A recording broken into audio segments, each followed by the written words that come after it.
ලංකාවේ පොඩි කොල්ලන්ගේ low budget එකට උපරිම සාධාරණයක් කරපු හැමෝගෙම අවධානය දිනාගත්ත පදින්නත් පහසු පර්ෆෝමන්ස් එක වැලියු එකක් දෙන බයික් එක D-Mark DTM 150. මුලින්ම බලද්දි මේ බයික් එකේ ස්පෝටි ලුක් එක ඕන කෙනෙක්ගේ ඇස අල්ලනවා.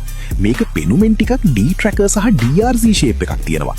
ඇග්‍රෙසිව් ෆ්‍රන්ට් ඩිසයින් එක, sharp body lines, muscular tank shape එක සහ මොඩර්න් ෆිනිෂිං එක නිසා මේක පාරේ යනකොට වෙනම ප්‍රෙසන්ස් එකක් තියෙන බයික් එකක්. යං රයිඩර්ස්ලට නම් මේ ඩිසයින් එක හරිම සෙට්. එන්ජින් පැත්තට આવුත් DTM 150 එකේ තියෙන්නේ 150cc ක්ලාස් එන්ජින් එකක්. ඩේලි රයිඩ් වලටත් ලොං රයිඩ් වලටත් හොඳ පිකප් එකක් සහ ස්මූත් පවර් ඩිලිවරි එකක් මේ බයික් එකෙන් ලැබෙනවා. ට්‍රැෆික් එකේ රයිඩ් කරනකොට රෙස්පොන්සිව් ෆීල් එකක් දෙනවා. ඕපන් රෝඩ් එකේදීත් ස්පීඩ් බිල්ඩ් කරන විදිහ හොඳයි.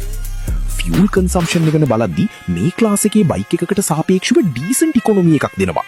රයිඩිං ස්ටයිල් එක අනුව මයිලේජ් වෙනස් වුණත් සාමාන්‍ය භාවිතයට පොකට් ෆ්‍රෙන්ඩ්ලි තත්වයක් තියෙනවා. ඩේලි ඔෆිස් යන අයටත් ස්ටූඩන්ට්ස්ලටත් මේක වැදගත් ප්ලස් පොයින්ට් එකක්. ටයර්ස් ගැන කිව්වොත් වයිඩ් ග්‍රිප් ටයර්ස් නිසා රෝඩ් කන්ටැක්ට් එක හොඳයි. කෝනරින් කරනකොට කොන්ෆිඩන්ස් එකක් දෙනවා. වෙට් රෝඩ් වලත් ස්ටේබල් ෆීල් එකක් තියෙනවා. බ්‍රේකින් සිස්ටම් එකත් කන්ට්‍රෝල් එකට සපෝට් කරන නිසා රයිඩර්ට සේෆ්ටි ෆීල් එක වැඩි. හැන්ඩලින් පැත්තෙන් මේ බයික් එක ලයිට් ෆීල් එකක් දෙනවා. ට්‍රැෆික් වල zigzag කරනකොට ඊසි. ටර්නින් රේඩියස් එකත් මැනේජබල්. නිව් රයිඩර්ස්ලට උනත් ක්වික්ලි කන්ට්‍රෝල් කරන්න පුළුවන්. ස්පීඩ් ගැන කතා කළොත් සිටි රයිඩ් එකකටත් හයිවේ රන් එකකටත් ප්‍රමාණවත් පර්ෆෝමන්ස් එකක් මේ බයික් එකෙන් ගන්න පුළුවන්.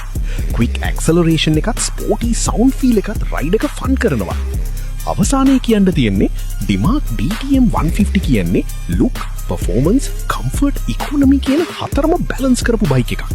බජට් රේන්ජ් එකේ ස්ටයිලිෂ් 150cc බයික් එකක් හොයනවා නම් මේක අනිවාර්යෙන් බලන්න ඕන ඔප්ෂන් එකක්.